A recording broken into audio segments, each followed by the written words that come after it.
Hello, Paul Bloom. Hello, Robert Wright. How you doing? I'm just wonderful. Let me introduce us, Paul.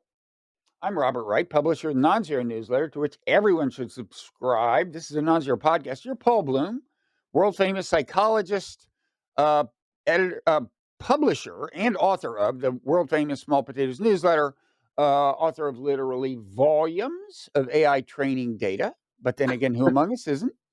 Renaissance And man, bon vivant. And also bon vivant. It's been a while since I called you that, but you really are. the, the vivant here is very bon.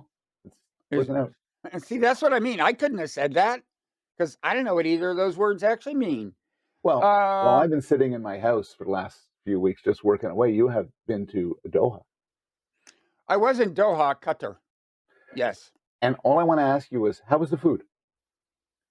Well, first of all, the good news, Israel did not bomb Qatar while I was there. If I knew you were there, held back. I was 4 miles away from the site they did bomb. So if they'd done a repeat bombing, they wouldn't have killed me. But yeah, I was there, and it's a great place. It's recently built place until, the country's only, I think 1971 is kind of the year of its birth or its independence. And, it's hopping, I'll tell you. It's a cosmopolitan place. It really is. I mean, it's very vibrant and very nice, and, you feel safe, and it's great. You should go. How was the food? Food was great. I mean, I was staying at a really nice hotel. Not the reason is because I wasn't paying for it, but I'll tell you, it's not very expensive. This is a hotel that would have cost twice as much in Manhattan. Okay. And the food everything's reasonable. It's great. What kind of food is it? Is it like European food, or is it like Middle Eastern, or what do you? You can get anything there, especially the part of town I was staying in. But if you go to like the souk where we hung out a lot, the old market, much of which is reconstructed because it burned down, but the place where the original kind of town market was, much of which is outdoors. It's mainly Middle Eastern food there, but in the kind of swanky hotel section, you can get any kind of food, and there's some very, very good food there.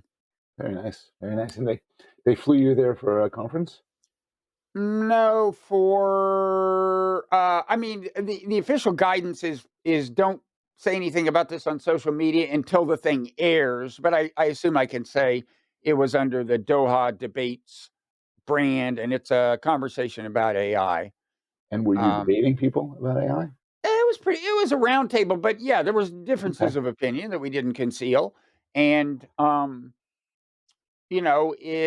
it will air on. Well, it'll be on YouTube, both in full form, and then they'll edit it down to 48 minutes, and that'll air on Al Jazeera English. So I look forward to checking it out. Me too. Actually, no, I don't want to watch. I don't watch these except for your half of the screen. I love watching you. So anyway, Paul, I went through. There's been a big Epstein drop, and as far as I know, your name was not mentioned. So far, so good. Nor was mine. We both. That was a relief. Yeah, I mean, I'll tell you, I'm sweating bullets because any moment now, the truth is going to come out. But so far, I've dodged the bullets. Is he one of the founders of the Non-Zero Foundation? You got to get your money from somewhere. And look, what money is clean? Paul, really? Is there clean money? No. So I just figured Les Wexner, Jeff, I call him Jeff Epstein, whatever. We all need money. So, and we all, well, anyway, I know that's, of course. Okay, let's get to the news.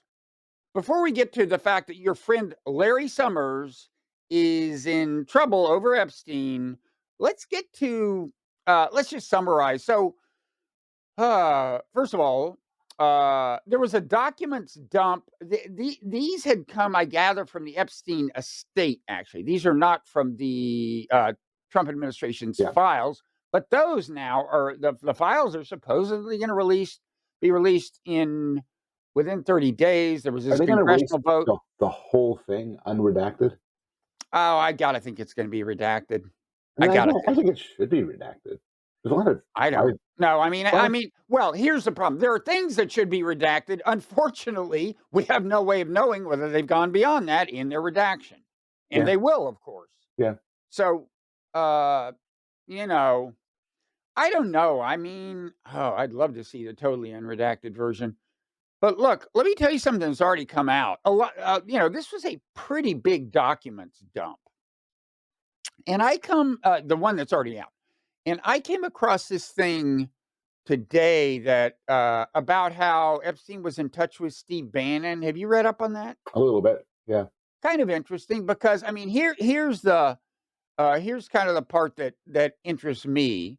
Um, so Epstein like had a line into the Trump administration that was so robust that Steve Bannon, who you would think still had some connections to the administration, is relying on Epstein for almost real-time information, it sounds like. So, okay, so here's an exchange. Jeffrey Epstein, they're texting, I guess. DJT, Donald Trump, now really down on Pence, the vice president, that is, thinks Pompeo would be better VP. They're talking about a running mate, I guess. Says Pence not really loyal. Now, this is in 2019, not all that long before I think Epstein is indicted again, goes to jail, and dies. Yeah. And then Epstein says, and yes, he did ask Kelly to get rid of Jared, and then Jared to get rid of Kelly, par for the course. And then Bannon says, how did you hear? And why is he? And Epstein says something unresponsive and something else. But this does, here's to me the most interesting exchange. Epstein says, now you can understand why Trump, well, first he tells him that, okay, so according to this account, he appears to tell Steve Bannon that Donald Trump was aware of their ongoing political relationship, meaning Epstein and Bannon. And in the middle of an exchange about Israeli politics, Epstein wrote, now you can understand why Trump wakes up in the middle of the night sweating when he hears you and I are friends. And Bannon's reply is dangerous. That's what Bannon says. Now, if I were a conspiracy theorist, I would say, this kind of underscores the fact that one can imagine reasons that Donald Trump would not have wanted Jeffrey Epstein to live a long and happy life. The Trump administration was in charge of the prison where he died. But, I am not, as you know, I'm not a conspiracy theorist. So I would like to retract everything I just said. A lot of people wanted Epstein dead. I just think this is an issue which I could be the most conspiratorial about. I could also imagine people wanted the guards to at least give Epstein the chance to kill himself and not to intervene. Actually killing him, I don't know. It's very parsimonious that Epstein simply wanted to die and that the prisons are run poorly. Yeah, I mean, we talked in the past about the very convenient, very convenient number of cameras that weren't operating. Yeah. And which cameras those turned out to be, and how kind of almost tailor-made that was for shenanigans. But yeah, I don't know. I'm agnostic, and frankly, there are reasons to doubt that it happened, and I don't know. But this whole thing, I don't know what to make of. I mean, you once convinced me of something. Yeah. More than once, but over this, which is, I've always thought Trump is bulletproof among his followers. That no matter what he does, and the celebrity apprentice, he says the N-word, whatever, they won't care. They don't care about the rape charges. They don't care about anything.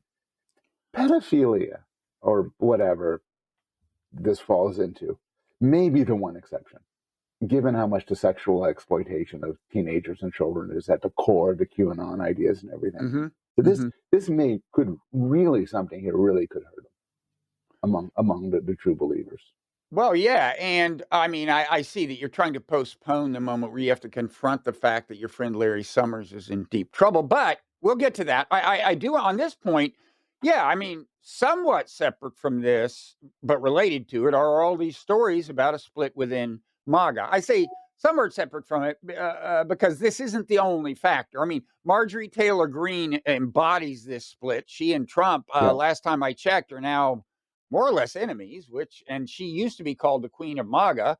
And there are really two main issues. There's this, and then there's, I would say, Israel, where yeah, there's Israel, and that in turn is related to this whole Tucker thing that we talked about Yeah. last time, which is not totally unrelated. But yeah, you're seeing all these things about split within MAGA. Yeah. And I'll tell you, I just looked at Trump's approval ratings for the first time in a while. They're bad. I used to think he had like this rock bottom floor of 45% approval, but the Real Clear Politics number is down to 43 for the first time, until a few weeks ago. It had never ever gotten down there, this So administration. what's been happening? The shutdown hit him a little bit, Yeah. and then what is it? Really Epstein? I think people are said to be sensing that prices are rising, and he is, like price of coffee, and so some prices are rising. The economy is not great, and he is so prominently identified with those tariffs. I mean, if prices rise, he just can't escape that. Yeah. It's just he is stuck because there was so much discussion. Yeah, I'm Mr. Tariff, and so much discussion of the fact that tariffs are going to, at least to some extent, increase prices that so he is actually making adjustments. He's starting to back off, and I think he's doing something about the tariff on coffee and so on. So he's backpedaling, but yeah, he's not in a good situation politically, so he can't really afford a deeper fissure within the MAGA coalition, and that's why he at the last minute he acted as if he was in support of this Yeah. congressional vote. Yeah, let's get these files out there. Yeah, right. So It is a that's bit of mutually assured destruction. It's gonna hurt a few Democrats too, prominent oh, Democrats it's going to hurt all kinds of, and this, one reason I am far from sure that there's some kind of smoking gun implicating Trump is that, look, everyone, I mean, everyone in that realm, like almost all American political elites probably have a friend or ally or associate who is going to come out of this, not looking great, right? Because the Yeah. establishment is ultimately not that huge a thing. I have It's like enormous. you and Larry Summers, right? It's like you guys are like It's not even bosom Larry buddies. Summers. Not the worst of it for me. For me, it's Chomsky, which is I think Chomsky's intellectual contributions make him a figure of enormous importance, equivalent to Descartes, Plato, Hume, Locke. Bob, yeah. But he may have had poor taste in friends. So Wait, is Chomsky? Oh yeah, tied up in the Epstein thing? yeah. I mean, not for any sort of sexual malfeasance, but he has correspondence with Epstein, talking about staying at his place in the Caribbean, staying at his place in New York. Epstein connected them to Woody Allen.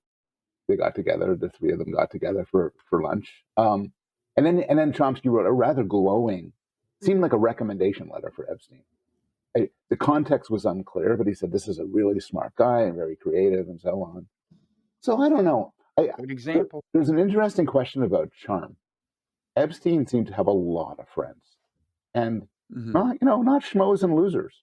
Really important people, sometimes people of great accomplishment. And yeah, these people who like them. I don't know if it's as simple as Epstein was very rich and he could always just say, "Oh, here's $1 million to pursue your project," and then that makes people very interested in associating with him. I mean, my boy Larry Summers was at one point said, talking about, I think his wife wanted some support for a foundation. Jeff, could you give her $1 million to help her out here? Having somebody who had that power to do things makes, maybe it's a key to popularity. Did Epstein cough up the $1 million? I don't think he did. So let me ask you a question, which I want you to answer honestly. Suppose your correspondence with your friends was opened up to the world, all emails and all texts. How bad would that be for you? Not bad at all. Really? Yeah. I think one reason is very early on in the email era, like right when I got an email account in the, I don't know, mid early 1990s, I read this thing written by someone who knew a lot about it, and it said like, here's the way to think about email and communication in general. And the point was you got to understand when you write an email. Yeah. Somebody can click forward and everyone in the world reads it. Yeah. And so they ranked like how careful you should be on in different communications media. And like phone call, you can be pretty, you can let it all out, blah, blah, blah. Letter and like the most the thing you should be most careful about of all at that point, this is before texting and DMs, was email. So Yeah. I think that's so many of my crimes I have not talked about in my correspondence, Paul. Many of them. You just like the face to face sort of phone calls. Yeah, I mean, because we've Yeah. met in Yeah. person, so you know about the whole thing we're not going to talk about here. Yeah. But It's the constant stream of sexism and racism that comes from you in these private conversations that just don't show up in emails, which is very you get a beer in me, and fortunately, I don't drink, so we haven't done that experiment in decades. There was a time fairly early on in my career at Yale where I got caught up in an investigation over data fraud, and as part of it, they went to everybody connected to it and said, we want your computers. We want to do a stamp of everything on your computers, including all your email. Whoa. We're not going to look into it unless it gets to a further stage, but we want to have the snapshot right now before we have time to mess with it, and including all the emails. And then I realized that you shouldn't write, the way we put it at Yale was, you shouldn't write anything unless you're prepared to have it on the front page of Yale Daily News. Exactly. However, I've often forgot that. I think for me, the harm would come actually just at a sort of local level, which is that I've said cruel things about people, which I would not want the people themselves to see. But I just feel not everybody is as careful as you. But see, part of it is that I'm not careful in my speech. I am much more inclined than you to say mean things about people I don't like, and even to like get all agitated and say more than I should say on podcasts and stuff. I'm just saying my emails aren't worse than that. Yeah. And that's pretty bad. The podcast, Bob, is pretty bad, but the emails aren't much worse than that. I guess this brings me to Larry Summers. So Larry Summers had a correspondence with Epstein where they talked about, this is the one that got the most affection. But first, the news flash, Larry is he's not even going to finish teaching the course he's teaching at Harvard this semester. He's stepping back, I assume with the encouragement of the university, but he's paying his penance. He's saying, I'm ashamed and I'm going to stay out of the public light until I've, made amends or something. So anyway, that was this week's news, is that he is rending his garments, as he should, I think. But go ahead. The biggest shock is he's a very esteemed professor at Harvard. And this semester, he's teaching 2 undergraduate courses and a graduate seminar. I'm thinking, that's an awfully high teaching load. I mean, he's a smart guy. He's very smart. He was Treasury Secretary. He was president of Harvard. No, smart guy doesn't have a teaching load of 3 courses in one semester, and I think 1 course in another semester. He's teaching teaching too much.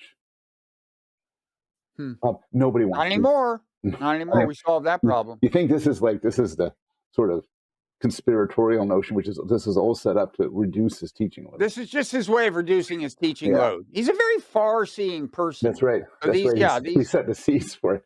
Anyway, so he's there talking to Epstein about his romantic interest in somebody. Now, if you read the sort of secondhand reporting, you really get the feeling he's sort of preying on an undergraduate or somebody. They're very vague about it. And so the Harvard Crimson has a more detailed story. And the woman whose affections that he is interested in is a full professor at the London School of Economics in her mid-40s. So now Summers is married, but I don't know, and you don't know, nobody knows, whether he and his wife have an open relationship, whether monogamous, whatever. So you can say, well, you shouldn't be seeking out other women's attention. I don't know. I guess parts of his discussions with Epstein seem a bit tasteless, but I think it's not a crime. It doesn't violate any academic rules at Harvard or anywhere else to be interested in a woman who's not your wife. And I don't think that's the issue, though. the issue is the issue. I mean, we know of tons of people who have been interested in women who aren't their wife, and they're still teaching and didn't have to rend their The garment. interest is he talked to Epstein about it.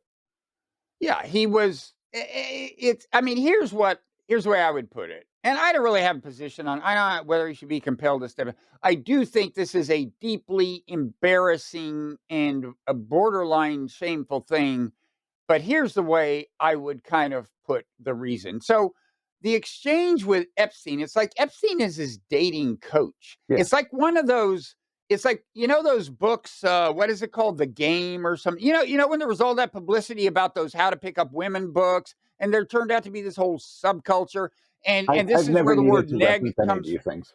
What's that? I've never needed to reference any of these things. Well, you're special. You're special. Yeah. But some men have had to resort to this tactical guidance, and they learned that if you neg women, if you say, like, what's wrong with your hair? That's a tactical advantage, and blah, blah, blah. This was that kind of conversation, okay? Nothing wrong with that necessarily. But it's like at one point, Epstein says, Summers says, well, so I think she's seeing this other guy. So here's what I said to her about that. And Epstein says, oh, that's good. Because it shows on the one hand you care, but you don't seem insecure. So you look strong, but caring. That's perfect. And here's what I would say about that. Like, I have to look way back to remember when I was on the dating market, as we used to coldly refer to it, like decades. And so I don't remember a lot of specific conversations like this, but I think I can say one thing for sure. A, I probably had them, and B, I would only have them with really super close friends. I'm sure it would have had to be like a college buddy. It's not like I was turning to the guy in the office next to me and saying, what do you think? So what I would say is, first of all, it's almost pathetic. There's a kind of pathetic aspect to it. I almost feel sorry for Summers, because look, if people never. Summers is a weird guy. He has a very strange, he talks in a really weird way, as if his jaw is like locked, right? There's something odd about it. And he's a little, he either doesn't read the room or is really emphatic about not giving a shit. That's why he got fired from Harvard. He didn't have enough political sensibility, as president of Harvard years ago, to stay out of hot water. So you wouldn't imagine him being a natural with women. And it's kind of sad that he's got to see at his age, get this micro coaching. It's pathetic. But the other thing I'd say is, at least if it's me, if I were seeking that kind of guidance, it would mean I knew that person pretty damn well. And if you knew Jeffrey Epstein pretty damn well, you'd have to be pretty fucking obtuse not to know that he's a guy you shouldn't be hanging out with. You know what I mean? I mean, a number of people have said, I saw right away, creepy guy. Sam Harris said that. Eric Weinstein said that. Now, granted, I have in the past expressed reservations about both of their judgments, but they're smart guys. They said that. I think Steve Pinker said something. A lot of people have said. Pinker's in the data dump of a letter about Epstein to somebody else, where he says, this guy's just a pretentious bullshit asshole. Oh, really? And I keep, you can find it on Twitter. And he says, that's good for into this guy at Harvard because my friends think he's smart. And then he said that he has heard that Epstein now hates Pinker because Pinker doesn't like Epstein and all that. But no, Pinker saw him out as a bullshit artist from the very beginning. So I don't know. I would say it makes plausible deniability for Summers harder. It's like you seem to have had a very close relationship with this guy. Oh, either that or you are super pathetic because you're walking around getting dating tips from guys you don't know well. Or Epstein has extraordinary resources that Summers wants a piece of, and so he tries to ingratiate himself with him. And one way you ingratiate yourself with him is say, Bob, hey, you're the expert on this. Could you give me some advice and help me out? Yeah, I don't think you got to go that far if you're Larry Summers and want to ingratiate yourself to Epstein. First of all, I think Epstein is a pretty transactional guy. He just probably wanted shit. And anyway, that's my initial take. Who knows? I agree. It's not a capital crime. It's embarrassing. He said some things in the things which were offensive, in the emails which were offensive, and everything. But I just think, I think a perfectly legitimate response would be, this is my personal private correspondence. Fuck off. It's not politics. This is not me giving advice. The advice that he's doing the right thing. I'm so sorry. I'm repentant and everything. But I don't know. I mean, the other thing is like, look, the guy had been indicted. Now you can say, well, they wound, in the end, they made the indictment. I mean, he'd been convicted. He had done prison time. He did his time. Aren't we supposed to, after somebody has done their time, welcome them back into society? No, we're not. No, as a legal matter, yes, we're supposed to restore their rights and they can have a job and they can vote. But if you've got good judgment, I would say that if I find somebody, who's been convicted of rape and murder, I am going to make the decision not to hang out with them. I wish them well. I hope that they find a way to redeem themselves. I'm personally not going to take the risk that is obviously there that they haven't. Yeah. I was nearly at a party with Epstein. Brockman had a big party, and John Brockman, your literary agent, and some of my friends were there, and Epstein came down. It was in Connecticut, and they came. I was in Europe. I would have, and to frame this, if I was in Connecticut where I live and not in Europe, I'd say I'd love to go to the party. Mm-hmm. And if I knew Epstein was going to be there, yeah, I don't care. I mean, he's like a really awful guy, but I wouldn't have the sort of close friendship with an awful guy. Seeing him at a party, sure. If there's a party, I think Steve Bannon. You wouldn't get dating tips from him then. No, I don't. I'm kind of beyond the level of dating tips. I'm gonna go with what I am. But back on the market. But I think Steve Bannon's an awful guy. If I was told there's a party and Steve Bannon is going to be there, it'd make me want to go there more than not. Uh-huh. I mean, because I think, sometimes awful people are interesting. I think Bannon is significantly less creepy than Jeffrey Epstein. I mean, of course, we're talking about what you would have known about him at that time, which was, convicted of whatever it was. Although in the consequences of his action, I think Bannon is worse. Well, yeah. I mean, I would agree there, but I mean, Bannon at least has an actual ideology. In a way, I respect him more. He actually does. Yeah, that's what I would say. Is that a callback? It just seems to me like almost nihilistic. Like, is that a callback to the Big Lebowski? What? You've seen the Big Lebowski? I forget what's the line you were thinking of? John Goodman. I think the Lebowski says, those guys, they're Nazis, they're fascists, and Goodman says they're worse. Say what you will about the tenets of National Socialism, at least they have an ethos. These guys are nihilists. Yeah. Well, I wouldn't go that. I wouldn't say what I said about Bannon about Hitler, but I would say it about Bannon. Yeah. Anyway, so stay tuned. We'll see. I think there will be a lot of redaction. Now, maybe we should, let's see, where are we? We're 30 minutes in. Before long, we're going to move into overtime, I think. We have some, here's a topic. I don't know whether you want to talk about it or not, but I've been very interested in, do you have a connection with Isaac Chotiner? Chotiner. He actually, do you remember Blogging Heads TV? I seem to remember did he once work with you? He was the first person who ever worked for me. It wasn't full-time, it was part-time. Yeah, he worked for me 19 years ago. Blogging Heads we just celebrated our 20th anniversary. It was a wild affair. Larry Summers was there. It was amazing. There's your Epstein connection. Yeah. No, we didn't. But yeah, I know Isaac, yeah. So he has, I don't know if you follow this, but he does interviews for the New Yorker. And apparently for a lot of them, they're just normal interviews. But the ones that everybody talks about are where he utterly savages and humiliates the people he's interviewing. Mm-hmm. Mm-hmm. And the most recent one was with Joe Biden's press secretary, who comes off as entirely incoherent. Now, is this which one? Is this there were several. This is the final one? What's her name? Yes, It's a yes, woman, right? he was a Jean-Pierre, Karine Jean-Pierre, Okay.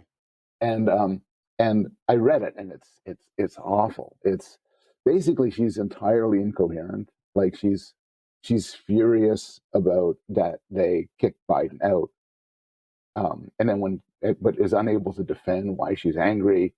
She says, she's very angry that people tried to replace Harris, but then she herself says she never thought Harris would win. And Mhm. when pressed on this, she harumphs and accuses him, and so. Mhm. But this is not isolated. He was, I think, really got Cass Sunstein twisted up. I've seen him. I've read other interviews. So anyway, apparently, if he ever invites you to be interviewed, you have to say no, even if you're promoting your book. He has interviewed me, but not for the New Yorker. He had a podcast at Slate, and when my Buddhism book came out, I was How on his did that show. go? Went fine. That was Yeah. before he was doing Mike Wallace imitations as an interviewer. I mean, people used to ask the same thing about Mike Wallace. Like, why do people agree to be interviewed on Mike Wallace? He was on 60 Minutes. He's Chris Wallace's father, and like he would just like ruin people's lives. Yeah. It was like ambush after ambush, and people ask the same thing about Isaac. I think part of the answer is what you just said. I gather there are a lot of interviews that come out better for the Yeah. person, and most of us think like, "Hey, we're okay. It's like That's right. the I'll be bad an interviews exception. happen to the bad people who have real vulnerabilities, Yeah. but we're like good people and we're smart, and it'll be fine." Guess Yeah. again. Yeah. He said he was interviewed. I read a little interview with him, and he was asked that question: why do people agree to be interviewed by you? And first he says, many people have never heard of me. Like they're just doing a book tour, and they don't follow the fact that some interviews go badly. And then he says that sometimes he interviews people he's simply interested in their topic. So it's like somebody who he wants to learn about Yemen and have an interview about Yemen, so we'll interview a Yemen expert. But if you're like, I don't know, Cass Sunstein or Alan Dershowitz or whoever, then he just comes in prepared to savage you. So I don't know, not fond of it. I don't know. What I want to know is why don't they turn it into a podcast? Who was I talking about this with? I think on a podcast. I was asking. I mean, I'd like to hear the full audio conversation. You wonder I mean, the whether funny thing is, there's selective editing. These are long interviews, and they're yeah, but people don't often complain about that, do they? I mean, if I haven't heard of a lot of controversies where they claim it was dishonestly edited, no, are that's there? true. That's true. So I don't know, Um, but I had heard. the Go ahead. ambushes are great. They're great to read. I was reading or listening to Derek Thompson, a very smart guy, and he has this discussion called "Everything is Television," where he talks about the reduction of everything to short video clips. Mm-hmm. And his Mm-hmm. claim is so. For me, I think about podcasts. What you and I are doing now is great because you can listen to it while going for a walk or doing the dishes and so on. But Thompson claims that video podcasts are growing at a far greater rate than audio ones, the ones on Mm-hmm. YouTube. And so, what do you think of that? Like, who would want to watch two people talk? I have the answer to that question. I didn't have the answer to that question. First of all, virtually all of these video podcasts also have audio Right. versions. So you can listen to Joe Rogan, but apparently a lot of people watch Joe Rogan. Mm-hmm. Why? Well, I don't know why, but I know why people put the videos up. But I'll save that till overtime. Remind me to. Really? This is the secret. This is like a podcasting It's a secret. podcast secret. Okay. Yeah. I'm going to ask you about this in overtime. Yeah, this is people got to pay for this. I'm sorry. I call me mercenary. Go ahead, Paul. Call me mercenary. There's so many topics. Do you have any thoughts about the Olivia Nuzzi thing? Now, I would like to say a few kind words about myself. Okay, Olivia Nuzzi. Go ahead. No, let me stop you. Go ahead. Olivia Nuzzi, Nuzzi, had been in this relationship with Ryan. Is it Liza? Lizza? whom I always got mixed up with Chris Cillizza, because I think they were both at the New Republic for a while. So there's just all these Z's floating around in this What is that of particular a scandal. disease? You are right. Yeah, no, it's confusing. It's like, I, what the hell? Anyway, you know, so I think this is more yeah. evidence we're living in a simulation.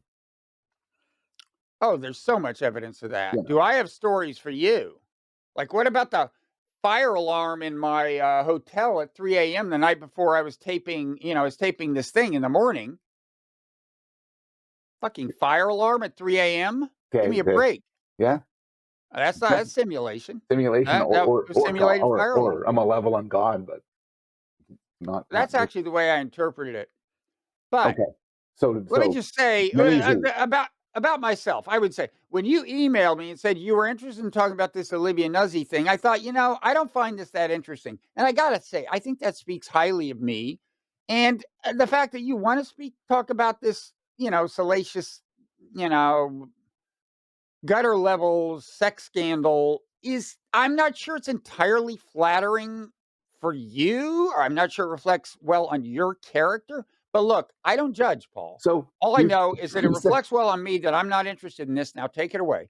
you preface this by saying there's something nice about yourself, and I was saying, oh, that's really good, but apparently, it's also saying something nasty about me. It's all relative. It is Status is a zero-sum game, Paul.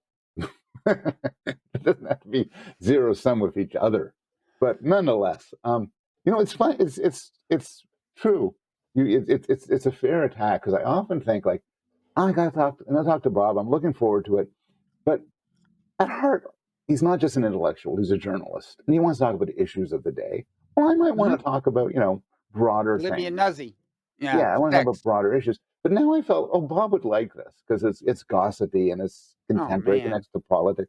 But now you sort of said, no, you've humiliated me for this. I am above this, but go ahead. Say what you will about this salacious sex scandal. I don't have anything that. It is Explain it, first of all. Not everyone. To bring people up to speed. Yeah. Nuzzi was doing a profile for New York Magazine on RFK Jr. It was later revealed that at the time she was having an inappropriate relationship with him, which and this news was broken by Kara Swisher, by the way. Mm-hmm. And so she lost her job. The nature of an inappropriate relationship is unclear, and how one-sided it is unclear. So Nuzzi has a book out now where she makes it clear that they had a sexual relationship together.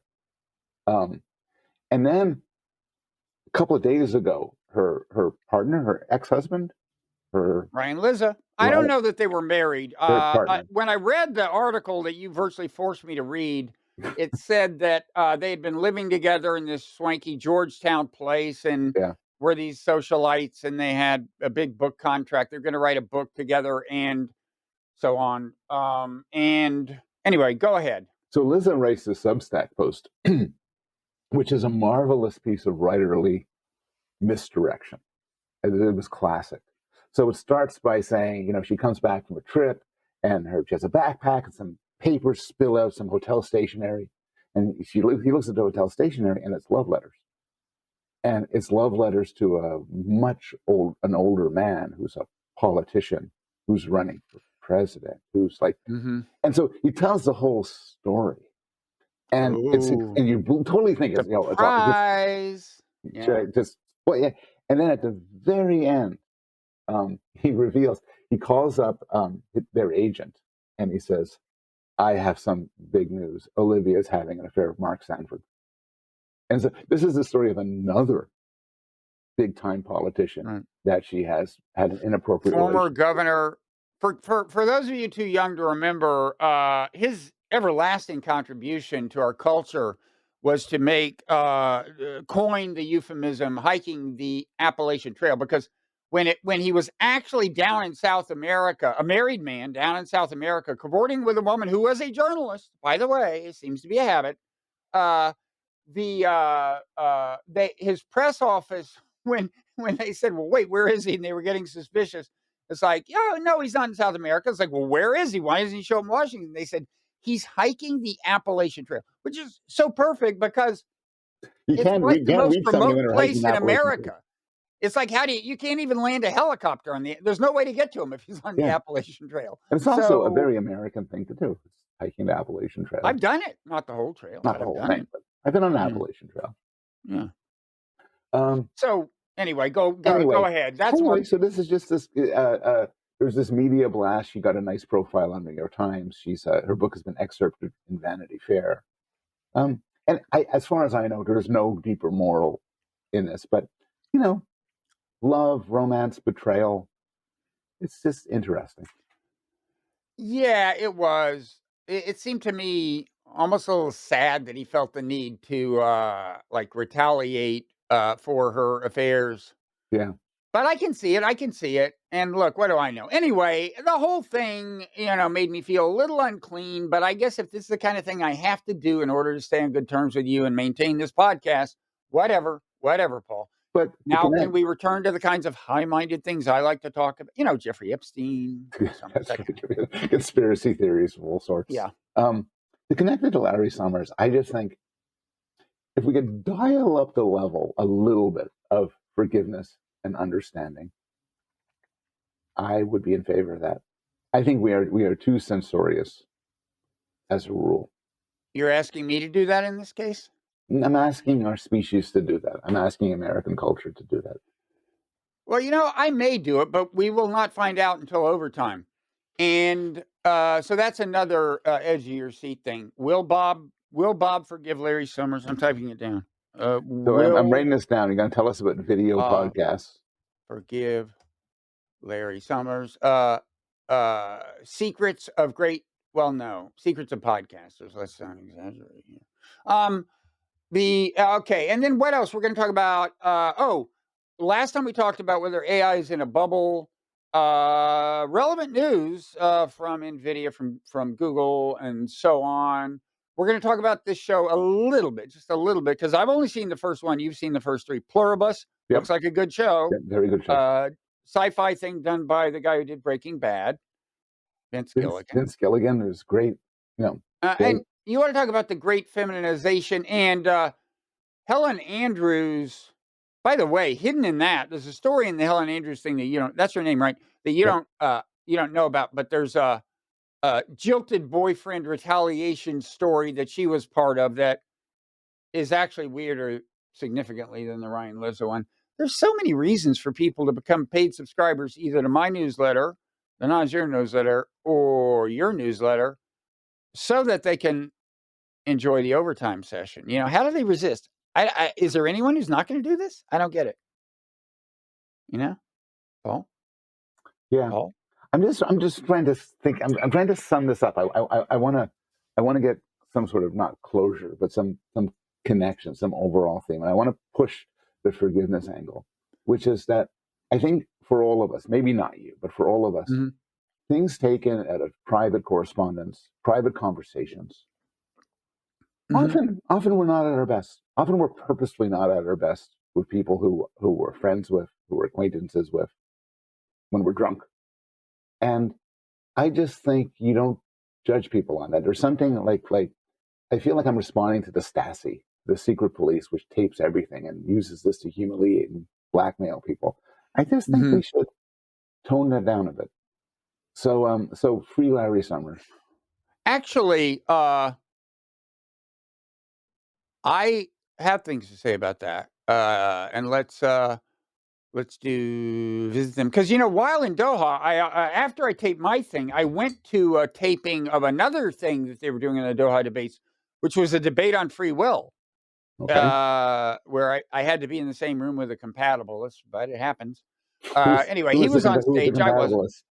What? Who was the compatibilist? He was a philosopher at the, in Doha, there's this thing called University City where they have, versions of several American universities have kind of small campuses on Doha. So there's Georgetown. This guy was at Georgetown, and he was at the Doha version of Georgetown campus. And Northwestern, Cornell, what else? Texas A&M. Anyway, NYU? Is there an NYU there? You would think, because NYU does a lot of this, but I'm not sure whether there is. Yeah. It is there. So you know, Bob, I'm kind of a compatibilist myself. I know. I mean, I'm happy to argue with that. I think I've gotten irate about compatibilism in your question, in your Everybody's presence. happy. So, and I'm happy to do it again. So, yeah, let me All write that of this down. behind a paywall. So we'll solve the free will problem after I do Secrets of Podcasting. And no, but that's relevant to blame, to the apportionment of blame. I do want to talk about that part. That's what's relevant to Larry Summers. Apportionment of blame. Okay, so we're going in overtime. Thanks Okay. to everybody, whether you're going or not, but we personally think you should go. Paul and I think you should go. Yeah. It's going to be So fun. it's free will. Like, decide on your own. Yeah.